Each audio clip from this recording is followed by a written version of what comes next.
ತಾರತಮ್ಯ ಅಸ್ಪೃಶ್ಯತೆ ಹೋಗಿದೆ. ಯಾಕಂದ್ರೆ ಈ ಸೋಷಿಯಲ್ ಮೀಡಿಯಾದಲ್ಲಿ ಬಹಳ ಜನ ಹೇಳೋದನ್ನ ನಾನು ಕೇಳಿಸ್ಕೊಂಡಿದ್ದೀನಿ. ಹೌದು, ಮೀಸಲಾತಿ ಬೇಡ ಅಲ್ಲ, ನನಗೆ ಕೊಡಿ, ಯಾರೋ ಒಬ್ಬ IAS ಆಫೀಸರ್, ಅದು ವಿವಾದಾತ್ಮಕ ಹೇಳಿಕೆ, ಅದನ್ನ ನಾನು ಎಂಡರ್ಸ್ ಮಾಡಲ್ಲ. ನನ್ಗೆ ಕೊಡಿ ಹೆಣ್ಣು, ನೀವು ಬ್ರಾಹ್ಮಣರು ಒಂದು ಹೆಣ್ಣು, ಅವತ್ತು ಹೇಳ್ತೀನಿ ಮೀಸಲಾತಿ ಬೇಡ, ಕೊಡಿ ನನಗೆ ಹೆಣ್ಣು. ವಿವಾದಾತ್ಮಕ ಏನ್ ಬಂತು? It's A challenge. ಅದು ನೋಡಿ ಮೇಡಮ್, ಇದಕ್ಕೆ ಪೂರ್ವಕವಾಗಿ ಒಂದು ಹೇಳಕ್ ಬಯಸ್ತೇನೆ. ನೀವ್ ಹೇಳಿ ಭರತ್ ಶೆಟ್ರೆ, ತಾವು ಮಂಗಳೂರು ಭಾಗದವರು, ಒಂದ್ ನಿಮಿಷ ಕೇಳಿಸ್ಕೊಳ್ಳಿ, ನಾನು ಕೇಳುವಂತ ಪ್ರಶ್ನೆ.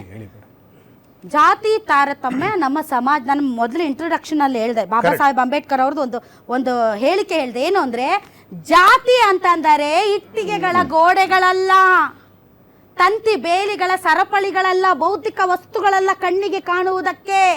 ಇದು ಒಂದು ಮಾನಸಿಕತೆ. ಆ ಮಾನಸಿಕತೆ ಬದಲಾಗಿದೆಯಾ? ಎಸ್ ನೋಡಿ, ಇದು ಪೂರ್ವಕವಾಗಿ ನಾನು ಕರಾವಳಿ ಭಾಗದಿಂದ ಬಂದವನು, ದೈವನ ಆರಾಧನೆ ಮಾಡುವಂಥವ್ರು. ತಮಗೊಂದು ಈ ಒಂದು ವೇದಿಕೆ ಮೇಲೆ ಒಂದು ಸಣ್ಣ ಜ್ಞಾನ ಕೊಡೋಕ್ಕೆ ಬಯಸ್ತೀನಿ. ನೋಡಿ, ದೈವ ಆರಾಧನೆ ಮಾಡೋದು ಅಲ್ಲಿ ಬಂಟರಿರಲಿ, ಬಿಲ್ಲವರಿರಲಿ, ಯಾವುದೇ ಒಂದು ಧರ್ಮದ ಜಾತಿಯವರಾಗಲಿ, ಈ ದೈವನ ಆರಾಧನೆ ಮಾಡೋರು ಪುರಾತನ ಕಾಲದಲ್ಲೇ ಈ ಒಂದು ಜನಾಂಗಕ್ಕೆ ಶ್ರೇಷ್ಠ ಜನಾಂಗ ಆಗಬೇಕು ಅಂತ ಅಲ್ಲಿ ಏನು ದೈವನ ಕುಣಿಯುವಂಥದ್ದು ಇದೆಯಲ್ಲ ಮೇಡಮ್, ದೈವ ಕೋಲ ಕಟ್ಟೋದು, ದೈವ ಕುಣಿಯೋದು, ಇದೆಲ್ಲವೂ ಕೊಟ್ಟಿರುವಂಥದ್ದು ಈ ಒಂದು. ಅಂದರೆ ಆ ಟೈಮಲ್ಲಿ ಕೆಳಜಾತಿ ಇವ್ರನ್ನ ದೂರ ಇಡಬಾರ್ದು, ಇವ್ರನ್ನೆಲ್ಲ ನಾವು ಹತ್ತಕ್ಕೆ ತರಬೇಕು, ಸಮಾಜದಲ್ಲಿ ಇವ್ರಿಗೂ ಸ್ಥಾನಮಾನ ಕೊಡಬೇಕು ಅಂತ ದೈವನ ನಮ್ದವರು ತಂದು ಕೊಟ್ಟಿದ್ದಾರೆ ಮೇಡಮ್. ಇವತ್ತು ಅವ್ರನ್ನ ನಾವು ದೇವ ಸ್ವರೂಪವಾಗಿ ಪೂಜೆ ಮಾಡ್ತೀವಿ. ನಾವು ಅವ್ರು ದೈವ ನುಡಿ ಕೊಡೋದು ಯಾರು?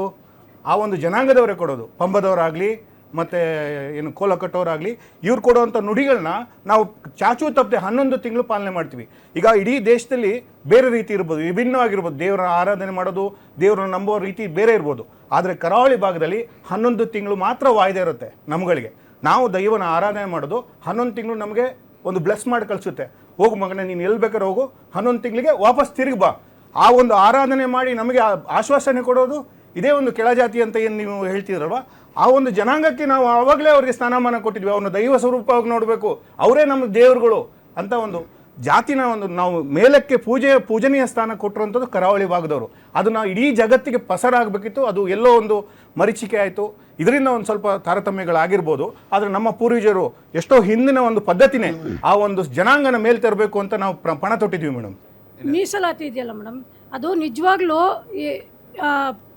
ಯಾರಿಗೆ ಸಾರಿ ಒಂದು ನಿಮಿಷ, ಒಂದೇ ಕುಟುಂಬಗಳಿಗೆ ಮಾತ್ರ ಸೀಮಿತವಾಗಿ ಅವ್ರು ಹೇಳೋದೇನಂದ್ರೆ ಇರೋರೇ ತಗೋತಾರಲ್ಲ ಅಂತ. ಯಾಕೆ ಆ ತರ ತಾರತಮ್ಯ ಮಾಡ್ತಾರೆ? ಉತ್ತರ ಕೊಡ್ತೀನಿ ರೀ. ಸಾಮಾನ್ಯ ವರ್ಗದಲ್ಲೂ ಇದೆ ಅಂದ್ರೆ ಪಾಯಿಂಟ್. ಒಂದ್ ನಿಮಿಷ, ನೀವ್ ಹೇಳಿದ್ದು ಪಾಯಿಂಟ್. ಈಗ ಯಡಿಯೂರಪ್ಪನವ್ರ ಮಕ್ಕಳು ವಿಜಯೇಂದ್ರ ಮತ್ತು ರಾಘವೇಂದ್ರ ಬಂದಿದ್ದಾರೆ, ಸಿದ್ದರಾಮಯ್ಯನವ್ರ ಮಗ ಯತೀಂದ್ರ ಇದರಲ್ಲಿದ್ದಾರೆ. ಸೊ ಈ ತರ ರಾಜಕಾರಣಿಗಳಿಗೆ ಅಲ್ಲಿ ಜಾತಿ ಭೇದ ಇಲ್ಲ. ಅವ್ರಿಗೆ ಏನಿದ್ರು ಕುಟುಂಬ ರಾಜಕಾರಣ ಇರುತ್ತೆ ಒಂದು. ಅದಾದ ಮೇಲೆ ಈಗಾಗಲೇ ಒಂದೇ ಕುಟುಂಬದಲ್ಲಿ ತಲತಲಾಂತರದಲ್ಲಿ ಮೀಸಲಾತಿ ಪಡೆದು ಅವರೇ ಎಲ್ಲವನ್ನು ಪಡಿಬೇಕು ಅನ್ನೋದಕ್ಕೆ ವಿಚಾರಕ್ಕೆ ಈಗಾಗಲೇ ಅದರ ಬಗ್ಗೆ ನಾವು ಡಿಸ್ಕಸ್ ಮಾಡಿದ್ದೀವಿ. ಬಟ್ ಅದನ್ನು ಮೀರಿ ದಲಿತರಲ್ಲೇ ಬಲಿತವರು ಅನ್ನುವಂಥ ವಿಚಾರ. ಅಂದರೆ ಯಾವ ದಲಿತರಲ್ಲಿ ಯಾವ ಸೂಚಿತ ಅನುಸೂಚಿತ ವರ್ಗಗಳಲ್ಲಿದ್ದಾರೆ, ಯಾರು ತುಂಬ ಪ್ರಾಮಿನೆಂಟ್ ಆಗಿ ಎಲ್ಲ ಸವಲತ್ತುಗಳನ್ನು ಪಡೆದು ಬಲಿಷ್ಠರಾಗಿದ್ದಾರೆ, ಅದೇ ಜಾತಿಗಳು ಪದೇ ಪದೇ ಮೀಸಲಾತಿಯ ಲಾಭ ಪಡ್ಕೊಳ್ತಾ ಇದ್ದಾರೆ ಹೊರತು ಆ ಅನುಸೂಚಿತ ವರ್ಗಗಳಲ್ಲಿರುವಂಥ ಕಟ್ಟಕಡೆಯ ಜಾತಿಯವನು ಆ ಬಲಿತವರ ಪೈಪೋಟಿಗೆ ನಿಂತು ಆ ಸ್ಥಾನಮಾನಗಳನ್ನ ಪಡೆಯಕ್ಕಾಗ್ತಾ ಇಲ್ಲ ಅನ್ನುವಂಥದ್ದೊಂದಿದೆ. ಅದಕ್ಕೆ ಈಗ ಒಬಿಸಿಯಲ್ಲಿ ಈಗ ಕೆನೆಪದರ ಅಂತ ಏನ್ ತಂದಿದ್ದಾರೆ, ಸೊ ಆ ತರದ ಏನಾದ್ರೂ ಪ್ರಯತ್ನಗಳ ಬಗ್ಗೆ ಈ ತರದ್ದು ತುಂಬಾ ತುಂಬಾ ತುಂಬಾ ತಪ್ಪು ಸಂದೇಶಗಳನ್ನ ಕೊಡ್ತಾನೆ ಇದ್ದಾರೆ ಎಲ್ಲರೂ ಕೂಡ. ನಾನು ಹೇಳೋದೇನು ಅಂತಂದ್ರೆ, ದಲಿತರಲ್ಲಿ ಬಲಿತರು ಅದೇನು ಮಾತುಗಳನ್ನ ಉಪಯೋಗಿಸ್ತಾ ಇದೀವಲ್ಲ, ಅದು ಭಯಂಕರ ತಪ್ಪು. ಕಾರಣ ಏನು ಅಂತಂದ್ರೆ, ದಲಿತರಲ್ಲಿ ನಾನು ಆಗಲೇ ಹೇಳಿದ್ದೀನಿ, ಅದನ್ನು ವೈಯಕ್ತಿಕವಾಗಿ ವ್ಯಕ್ತಿಗತವಾಗಿ ಯಾರೋ ಒಬ್ಬ ಉದ್ಧಾರ ಆಗಿದ್ದು ಕೂಡಲೇ ಅದು ಸಾಮುದಾಯಿಕ ಉದ್ಧಾರ ಅಲ್ಲ. ಯಾವುದೇ ಒಂದು ಕಮ್ಯುನಿಟಿ ಇಡೀ ಕಮ್ಯುನಿಟಿ ಆಗಿ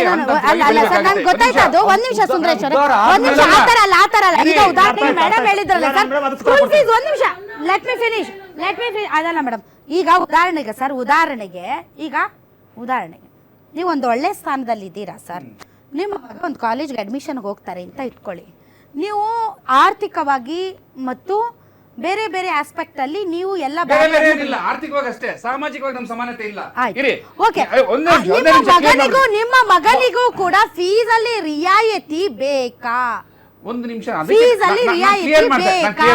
ಕ್ಲಿಯರ್ ಮಾಡ್ತೀನಿ. ಫಸ್ಟ್ 3 ಸಬ್ಜೆಕ್ಟ್ ಒಂದೇ ನಿಮಿಷದಲ್ಲಿ ಮುಗಿಸ್ತೀನಿ. ಒಂದೇನು ಅಂದ್ರೆ, ಈಗಾಗಲೇ ರಿಸರ್ವೇಷನ್ ತಗೊಂಡು 7 ಸಾರಿ MLA MP ಗಳಾದ್ರಲ್ಲ, ಅವ್ರಿಗೂ ಬೇಕಾ ರಿಸರ್ವೇಷನ್ ಅಂತ?